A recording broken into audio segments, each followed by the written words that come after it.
L'édito politique sur Europe 1. Bonjour Nicolas Bétou. Bonjour Dimitri. Directeur du journal L'Opinion. Emmanuel Macron reçoit aujourd'hui à l'Elysée une délégation de plusieurs centaines de harkis. Plus tard dans la semaine, il rendra l'hommage désormais traditionnel de la France à cette population. Oui, ça fait 20 ans que cet hommage national existe, mais cette fois, la semaine qui commence prendra un relief particulier. À la fois avec cette réception de quelques 300 harkis et descendants des Algériens qui avaient combattu aux côtés des Français. Certains d'entre eux seront d'ailleurs décorés de la Légion d'honneur par le chef de l'État. Et puis parce que Emmanuel Macron a décidé d'en faire plus pour cette communauté envers laquelle la France a historiquement fait moins que son devoir, en tout cas en se comportant de façon dramatique. Et oui, on rappelle qu'après la signature des accords d'Évian, qui a marqué la fin de la guerre d'Algérie, les harkis ont été pour beaucoup abandonnés par la France. Et le plus souvent traqués et même massacrés par les Algériens nationalistes, ceux-là même qui avaient gagné la guerre et chassé les Français, ce qui n'est évidemment pas très glorieux de notre part. Quant à ceux que la France avait accueillis sur son sol, ils ont été globalement mal traités et en tout cas bien mal récompensés de leur engagement envers notre pays. Alors, ça fait quelques années que les gouvernements successifs ont entrepris de reconnaître cette faute et de commencer à réparer les dégâts.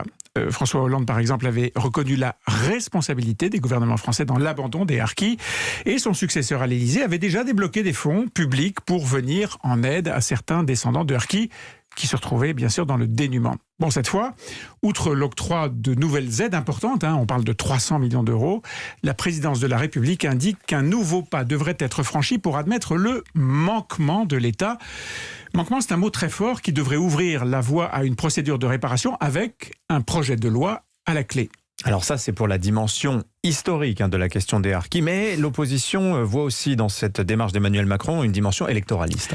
Eh bien oui, c'est vrai. À 7 mois de l'élection présidentielle, une telle sollicitude n'est évidemment pas un hasard. Les harkis et leurs descendants forment une communauté de plus de 500 000 personnes, pas loin d'1 million même en comptant large, une population qui a été durablement traumatisée par le traitement indigne qu'elle a subi et qui ne devrait pas être indifférente à l'ouverture de ce chantier de la réparation, comme l'appelle l'Élysée. Or, cette population vote traditionnellement à droite et même très à droite. Nicolas Sarkozy l'avait bien compris, lui qui avait en son temps envoyé dans les mêmes conditions quelques signaux opportunistes, et François Hollande lui aussi avait tenté le coup de la séduction.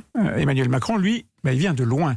Il avait bien mal commencé sa relation avec les harkis, comme avec les pieds noirs d'ailleurs, on s'en souvient, lorsqu'il avait déclaré peu de temps avant son élection que la France avait commis en Algérie un crime contre l'humanité. Bon, c'était il y a 5 ans. Et aujourd'hui, si Emmanuel Macron est à nouveau en campagne, disons qu'il a changé de ton. Chaque jour qui passe le confirme. Et le double banque de la semaine envers les harkis n'en sera qu'une manifestation de plus.